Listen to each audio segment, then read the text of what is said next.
here they say that ride-hailing market has the potential to be a stable duopoly between Lyft and Uber. Now, with Uber skyrocketing those passenger rider prices and literally stealing from the driver every last penny, right? What Lyft would really have to do is just come up with a way better game plan, better pricing for passengers, better pay for drivers, so that it starts balancing out. And yes, I believe it can ultimately lead to a stable duopoly, but Lyft would have to make the first move, because the way Uber is rolling forward, it's going to create a very, very unhealthy relationship between the two. On Wall Street today. Take a look at that. Shares soaring well above 10% after the ride-hailing giant reported its Q1 earnings. Uber not only beat estimates on the top line, revenue for the quarter skyrocketed by 29% year over year. Joining us now is Brad Erickson, RBC Capital Markets equity analyst. There's sort of the obvious beats that you point out that we saw today, but I want to start with what you saw in the report that may have surprised you. What stood out? Yeah, I think, the big debate on Uber as we think about certainly this year and into next year is, I think everybody understands now that they're going to hit profitability targets, probably exceed them, frankly. But I think people are concerned that expectations may be too high over the next few years on bookings growth in particular. And I think we know that prices have increased. We know that Uber has benefited a lot from that in the last couple of years since the pandemic. Frequency is the thing that has really held them back. Frequency, meaning how often people, the individual consumer is riding, is actually significantly lower still than pre-pandemic levels. Today's report highlighted a 10% increase in mobility frequency in particular. That's meaningfully better than I think a lot of those folks who don't believe in the story at this point. And so I think when you're adding customers and you're adding frequency, you give a lot more credence to a 15, 20, 25% sort of long-term bookings growth outlook. Brad, what about whether or not this momentum can stay intact? Because I think Uber has really weathered the slowdown in the economy, higher inflation, much better than many analysts had initially anticipated. Yeah, no, I mean, I think, they still have some very unique drivers that are helping the business sort of rebound in general.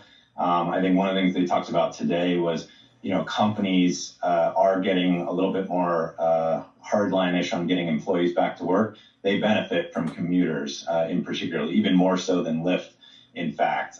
Travel, we know, is super strong, both in the U.S., also Europe. A lot of the travel companies we covered talked about European strength. And so I think as you get a lot of those airport rides, that is a disproportionate contributor here as well. So I think you do have areas of strength, even as you pointed out, the inflationary environment is tough. These companies also have pricing power, and that's really, I think, reflected in the results that we've seen here lately.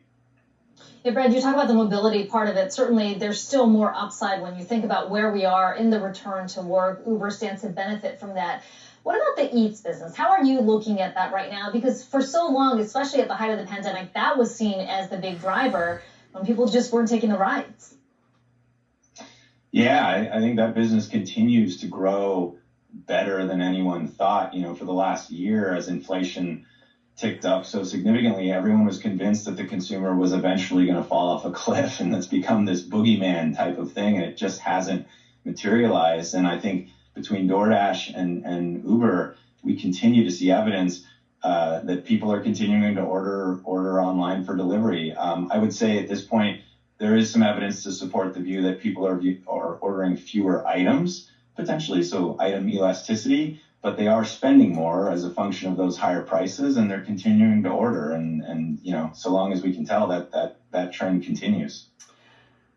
Brad, in this call, management didn't shy away from commenting about their big competitor out there, Lyft. They did say that they're a very, very strong brand.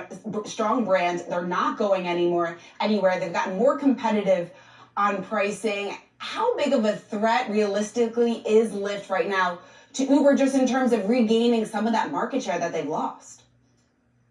Yeah, I wouldn't say they're a threat too much. I do see this market as potentially having the potential to be what I'd call a stable duopoly. longer term, Lyft does need to right the ship. They've had to reduce price. And we do think that is driving some reversion in terms of market share. I think that's a temporary thing. I think you will see this market get back to sort of an equilibrium level in terms of market share. If anything, Uber could turn the screws. They could affect change. They could push Lyft's market share down further. They don't want to do that. They're being super rational operators. They are tracking towards these profitability targets. And I think structurally, they know they're still in a good position. We believe they have a structural advantage, in fact, because of the scale that they have both on the rider and the driver side. Finally, Brad, you've got a $46 price target on the stock. We're at 36. So just more upside here. What do you think is going to be the biggest driver that gets you there? So what needs to happen, I think, like I said earlier in the program, investors generally already believe in the $5 billion EBITDA target that the company's pointed everyone to for next year, so in 2024. So there's not a lot of intrigue around that in the stock. I think where the debate is and the sort of wall of worry to climb is on that top line bookings growth. And so I think as you move through this year, as the market gets better evidence potentially that this can be a 15 or 20% grower in the out year, that $5 billion I mentioned is going to be a $7 billion potentially in 25 and grow thereafter. That's where the stock will suddenly appear very underappreciated and can work towards our target. All right, Brad Erickson. Great stuff. Thanks so much for looking at Uber. So, how much did they pay you, by the way? I think, firstly, congratulations on the stock going up, Dara. But here's the issue, right? In this last quarter, they squeezed drivers to the max. Drivers are leaving, right? Drivers are leaving. Not really brought up here. They then also took from passengers, increased the rates to the max. So yeah, a lot of people are returning, but they're quickly finding out, nah, too expensive, right? And the reason why I say that is because really interviewed a lot of riders, and they all said the same thing.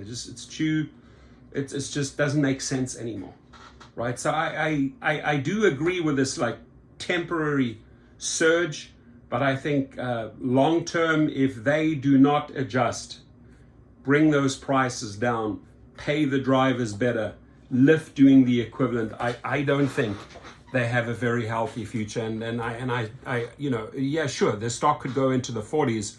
It will go down again. Your comments.